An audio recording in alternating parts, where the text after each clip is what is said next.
আমরা সবাই জানি সেভিংস আমাদের লাইফের একটা ইম্পর্টেন্ট পার্ট। তার চেয়েও বেশি ইম্পর্টেন্ট হচ্ছে ইনভেস্ট করা। আমরা অনেকেই আমাদের স্যালারির 10%, 20%, কেউ 30% পর্যন্ত ইনভেস্ট করে ফেলি। কিন্তু আপনি কি কোনোদিন বসে একটা জিনিস চিন্তা করছেন? আপনি যখন রিটায়ারমেন্টে যাবেন, আপনার যখন কোনো অ্যাক্টিভ ইনকাম থাকবে না, তখন আপনি যে এত বছর ধরে ইনভেস্ট করলেন, এই ইনভেস্টমেন্টের টাকাটা আপনার প্রয়োজনের সময় যথেষ্ট কি হবে আপনার জন্য? আপনাকে একটা মেসেজ দেখায়। কিছুদিন আগে আমাদের ইনভেস্টালার একজন স্টুডেন্ট আমাদেরকে জিজ্ঞেস করেন যে ভাই, আমি যদি 30 বছর পরে সেফলি রিটায়ার করতে চাই, তাহলে আমার আসলে কত টাকা দরকার? আমার রিটায়ারমেন্ট প্ল্যানিংটা কি একটু করে দেওয়া যাবে? আমরা যখন ওনার রিটায়ারমেন্ট প্ল্যানিং করতে গেলাম, দেখলাম উনি যদি 60 বছর বয়সে সেফলি রিটায়ার করতে চায়, ওনার আসলে 22 কোটি টাকা দরকার। হ্যাঁ, আপনি ঠিকই শুনেছেন, অ্যামাউন্টটা 22 কোটি টাকা। হ্যাঁ, আমি জানি এই অ্যামাউন্টটা শুনে অনেকেরই চোখ কপালে উঠছে। এত অবাক হওয়ার আসলে কিছু নাই। চলেন ওনার যে কেস স্টাডিটা, এটা আপনাকে আমরা লাইভই করে দেখাই। So without any further delay, let's start today's video. চলেন আমরা ওনার পুরো রিটায়ারমেন্ট প্ল্যানিংটা আপনাকে একটা এক্সেল শিটে করে দেখাই।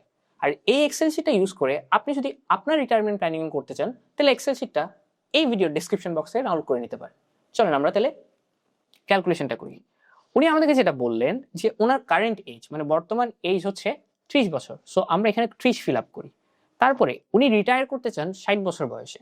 ওকে ফাইন, তাহলে এখানে রিটায়ারমেন্ট এজ হবে 60।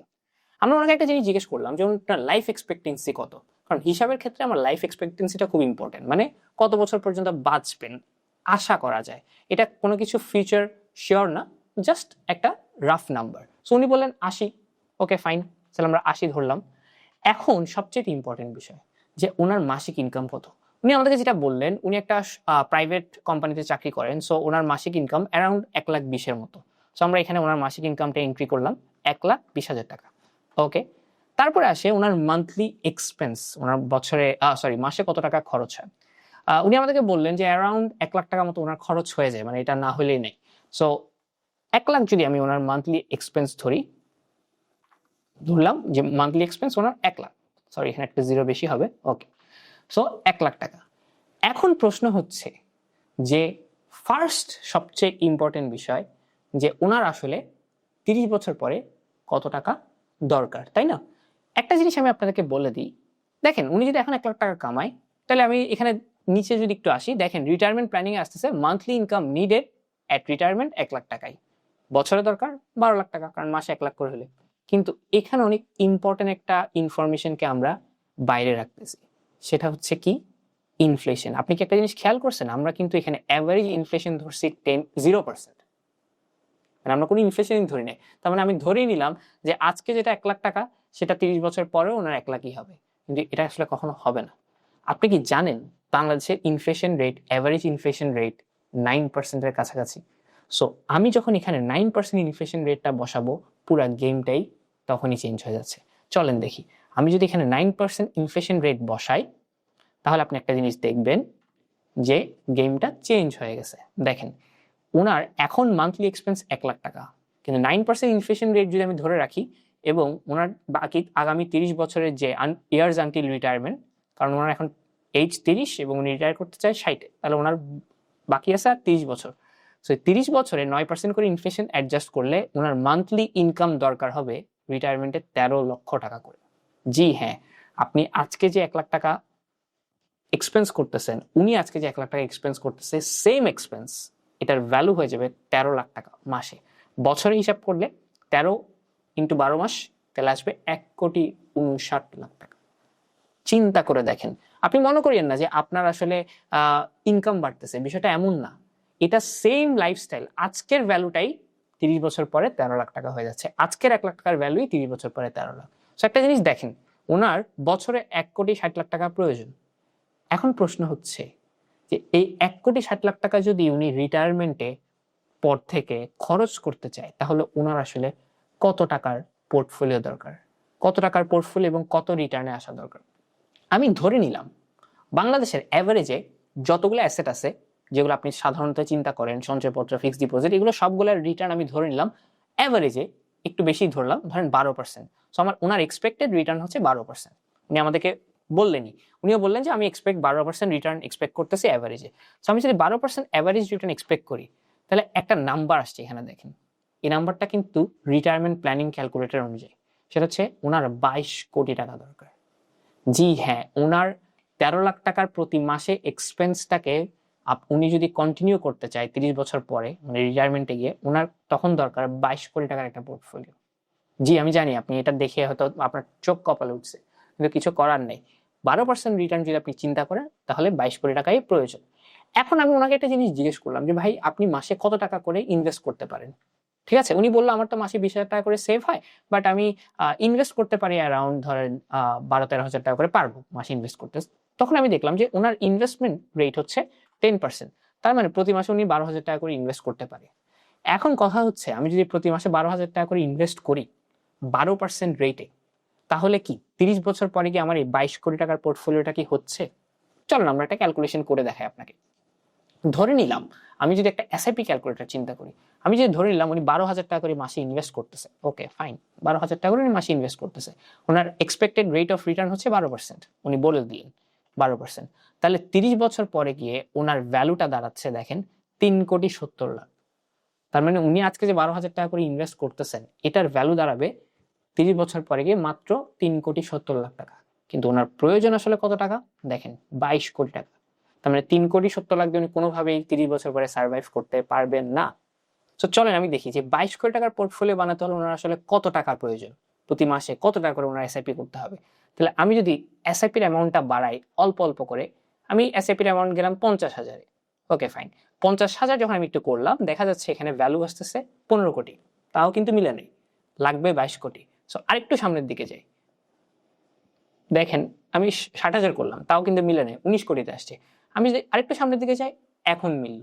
আমি যখন এই পোর্টফোলিওর ভ্যালু 22 কোটি চাচ্ছি, তখন আমার মান্থলি ইনভেস্টমেন্ট এসআইপি করা লাগবে 70,000 টাকা করে। এখন প্রশ্ন হচ্ছে 1,20,000 টাকা যার ইনকাম, তার পক্ষে কি পসিবল প্রতি মাসে 70,000 টাকা করে ইনভেস্ট করা? কোনোভাবেই পসিবল না ভাই। আমার তো 1 লাখ টাকা মাসিক খরচই আছে, আমি 70,000 টাকা করে কিভাবে ইনভেস্ট করবো? তাহলে এখানে কথা হচ্ছে আমি আসলে কত টাকা করে ইনভেস্ট করতে পারবো। ধরে নিলাম কোন একটা মানুষ বাংলাদেশে তার টোটাল ইনকামের 25% সে ইনভেস্ট করতে পারবে, আমি ধরে নিলাম, ওকে ফাইন।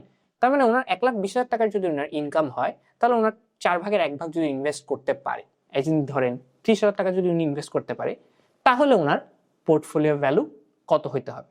ওকে, তাহলে আমি যদি চিন্তা করি যে উনি যদি 30,000 করে ইনভেস্ট করে, ধরেন আমি এখানে 30,000 দিয়ে দিলাম, তাহলে ওনার পোর্টফোলিও ভ্যালু দাঁড়াবে 9 কোটি টাকা। তাও কিন্তু ম্যাচ করতেছে না, আমার দরকার 22 কোটি, রাইট? কিন্তু এখানে একটা ক্যাচ আছে। ক্যাচটা কি আমি আপনাকে বলি, ওনার এক্সপেক্টেড রেট অফ রিটার্ন কিন্তু অনেক কম, জাস্ট 12%। এই জন্যই কিন্তু ভ্যালুটা অনেক বেশি আসতেছে।